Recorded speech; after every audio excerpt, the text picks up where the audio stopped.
Jasper Downstra is a typical 4-year-old who loves toys and time with mom and dad, but time isn't on this family's side. Looking ahead is just too scary, too horrible. So we just take it day by day. Hi. Last year, Jasper began having seizures. Doctors at Chicago's Children's Memorial first diagnosed epilepsy, then autism.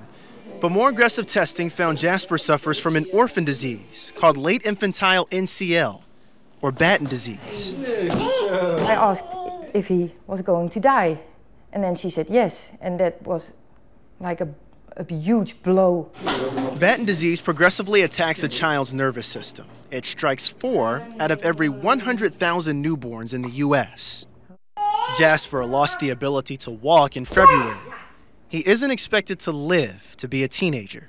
That's why this army of kindergartners and their parents from Jasper's neighborhood school have banded together. Do you want to put it up here then? Passing out donation cans to raise $2.5 million to get Jasper into a genetic clinical trial. It's very nice to see these kind of things happening around you. It's really uplifting. They're called orphan diseases for a reason. It could cost a pharmaceutical company nearly $1 billion to bring a drug to market for a disease that only affects a few thousand, leaving drug companies with very little incentive to find breakthroughs. Congress passed the Orphan Drug Act in 1983 to try and increase those incentives, and the number of new orphan disease drugs on the market quickly increased from 7 to nearly 300.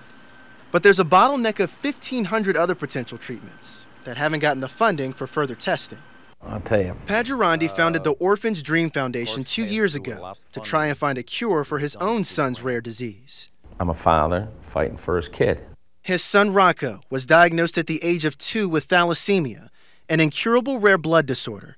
Gerandi also started a gene therapy company. Now, 20 years later, he expects to begin clinical trials on a possible treatment for a cure by the end of the year. I said, you know, God, I'm going to dedicate the rest of my life to making a change. The Downstras are equally determined. They are campaigning for the government to increase funding for orphan diseases. It's like you just want to pick Jasper up and show it to President Obama or, you know, someone from the government and say, look at him. Because each moment is a race against the clock. Terrell Brown, CBS News, Chicago.